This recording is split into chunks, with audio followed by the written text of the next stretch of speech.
বন্ধুরা আসসালামু আলাইকুম।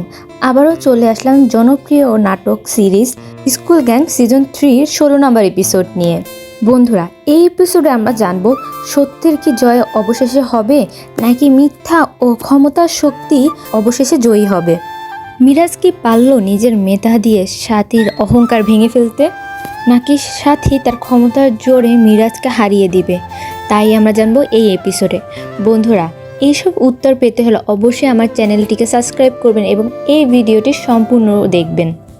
বন্ধুরা, দ্বিতীয়বার পরীক্ষায় মিরাজ ও সাথী অংশগ্রহণ করে এবং মিরাজ সাথী পরীক্ষা দেওয়ার টাইমে সবাই উপস্থিত থাকে। ওখানে ফারহাদ স্যারও উপস্থিত থাকে।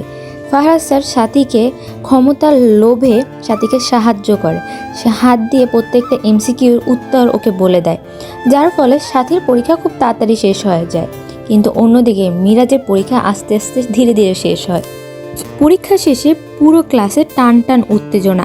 সবাই চিন্তা করছে সাথী কি পেরেছে তার ক্ষমতার বলে জয়ী হতে, নাকি মিরাজের মেধার জয় হয়েছে অবশেষে।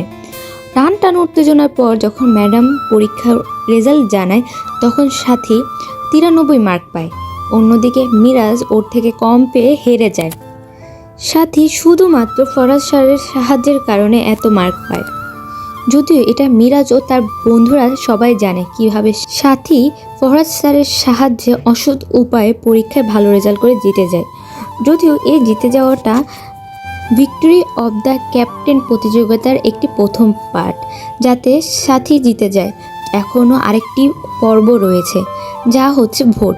ক্লাসে সবাই ভোট দিবে তারা কাকে জিতাতে চায়। এতে যদিও মিরাজের বন্ধুরা অনেক কনফিডেন্ট, কারণ তারা জানে ভোটে মিরাজই জিতবে, কারণ তারা সবাই ঐকমত্যভাবে মিরাজকে ভোটে জিতিয়ে দিবে। বন্ধুরা, এখন দেখার পালা কিভাবে এই ভোটে জয়ী হবে সাথী। এবং প্রত্যয় হিরণের এন্ট্রি একটি টান টান উত্তেজনা তৈরি করেছে। প্রত্যয় হিরণের এই এন্ট্রি কি এই ভিক্টোরিয়া অফ ক্যাপ্টেনের রেজাল্টটাকে কি পরিবর্তন করে দিবে, নাকি এটা সাথীর পক্ষেই থাকবে। মিরাজ কি পারবে সাথীকে হারিয়ে মেধার জয় করতে? প্রত্যয় হিরণই বা কেন স্কুলে এসে মারামারি করছে, তাই আমরা জানবো পরবর্তী এপিসোডে। বন্ধুরা, পরবর্তী এপিসোডে কি হবে তা জানতে অবশ্যই আমার চ্যানেলটিকে সাবস্ক্রাইব করবেন এবং সম্পূর্ণ ভিডিওটি দেখার জন্য ধন্যবাদ। যদি আমার এই ভিডিওটি ভালো লেগে থাকে অবশ্যই এই ভিডিওতে একটি লাইক দিয়ে দিবেন। আমি আবারও চলে আসবো আমাদের জনপ্রিয় কিছু নাটকের অন্য পর্ব নিয়ে।